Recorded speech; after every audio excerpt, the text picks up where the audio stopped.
Welcome to This Explainer. Today, we're looking into one of America's most notorious criminal investigations. We're going to strip away the sensationalism and the urban legends to uncover the historical reality of the John Wayne Gacy case. We'll trace the strictly chronological steps of the investigation, the trial, and perhaps most importantly, the incredible modern forensic science that gave investigators the tools to finally restore identities to victims decades after the headlines faded. Okay, let's dive into this. The fundamental contradiction that makes this case so historically significant is the chilling gap between his public and private life. On the surface, you have Gacy's public facade in 1970s suburban Chicago. He was a successful construction contractor, a local Democratic precinct captain, and a community volunteer who even had his picture taken with First Lady Rosalind Carter. But behind that perfectly curated, respectable public image was a calculating predator hiding a graveyard literally beneath his own home. It's a terrifying reminder that public reputation is never proof of private behavior. If we look back at his early life, a massive, tragic warning sign really stands out. Born in Chicago in 1942, Gacy later moved to Iowa, where in 1968, he was convicted of a sex offense involving a teenage boy. He served just 18 months before being released. He then returned to Illinois and 70s building up his construction business.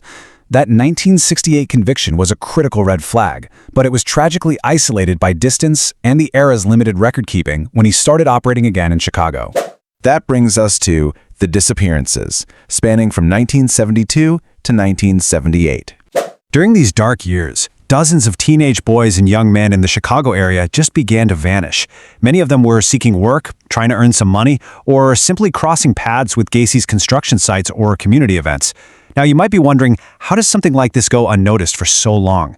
Well, we have to remember the limitations of 1970s policing. There were no digital databases, no cell phone tracking, and no modern DNA profiling. Information was fragmented in paper files across different local jurisdictions. Plus, missing teenagers, especially boys, were dangerously and frequently assumed to simply be runaways. Add in Gacy's respectable public shield, and these tragic disappearances remained totally unconnected dots in police filing cabinets for years. So, the crucial point is what happened next, the breaking point in December 1978. The entire investigation shifted in a matter of days during that winter. It actually took just one specific disappearance to crack this entire case wide open. On December 11, 1978, a 15-year-old honor student named Robert Piest was working at a pharmacy in Des Plaines, Illinois. It was his mother's birthday, and she arrived to pick him up. But before leaving, Robert told her he was stepping outside to speak with the contractor about a potential job. He walked out the door and was never seen again.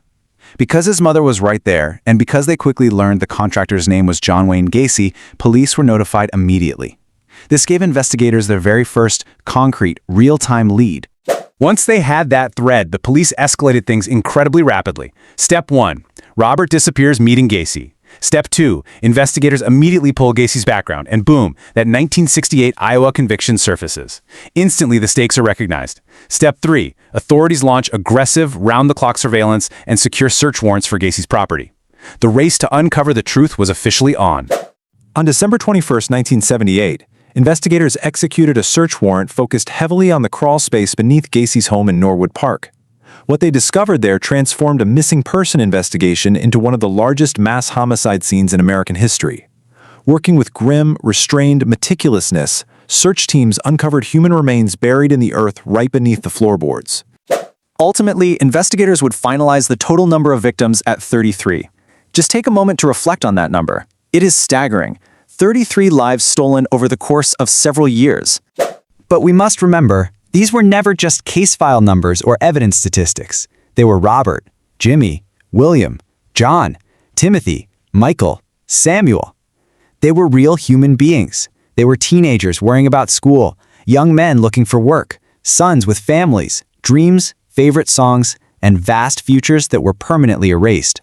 Let's look at the trial and the mythology, spanning 1979 to 1980. As Gacy was arrested, the media naturally descended on suburban Chicago. The public really struggled to comprehend the scale of this deception.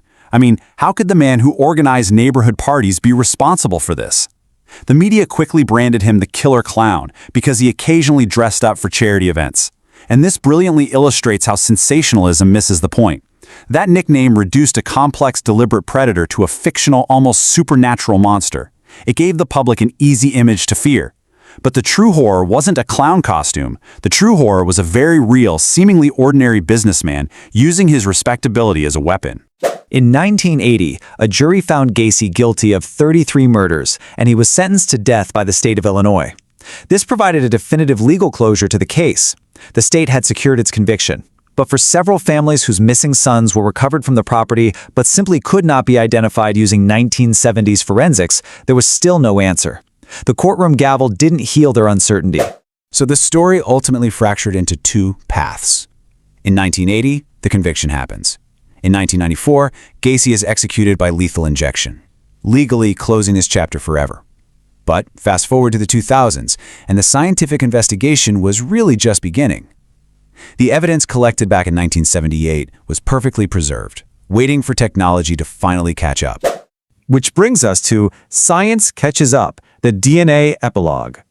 As we moved into the 21st century, cold case detectives realized they finally had the tools to revisit the unidentified remains sitting in evidence storage. Forensic DNA analysis allowed investigators to extract genetic profiles from decades-old biological evidence and compare them directly against family reference samples. What 1978 dental records and fingerprints couldn't solve, 21st century genetic sequencing absolutely could.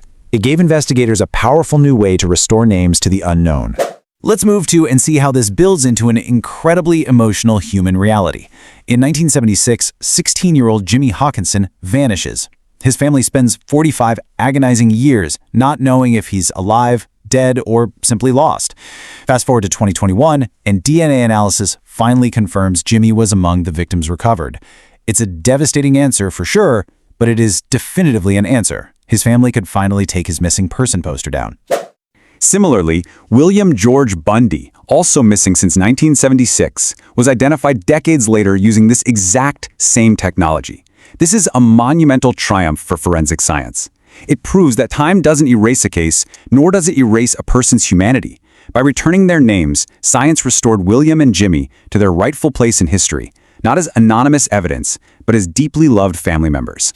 Now let's talk about the legacy and lessons for today. As we pivot to the modern applications of this tragedy, we really have to ask, what must law enforcement and society at large learn from the fragmented investigation of the 1970s? Here are the critical lessons modern policing adopted, partly born from the failures and eventual forensic triumphs of this very case. First, take every missing person report seriously. Never just write off a missing youth as a voluntary runaway without a thorough investigation. Second, mandate the sharing of data across local and state jurisdictions so patterns emerge quickly. Third, preserve physical evidence meticulously, because tomorrow's science might literally solve today's mysteries. And finally, never assume that a respectable, active community image equals innocence. The physical location of the crimes, that house on Summerdale, was demolished long ago. The sensational 1970s headlines have yellowed and faded, but the evidence was preserved. The memories of the families endure.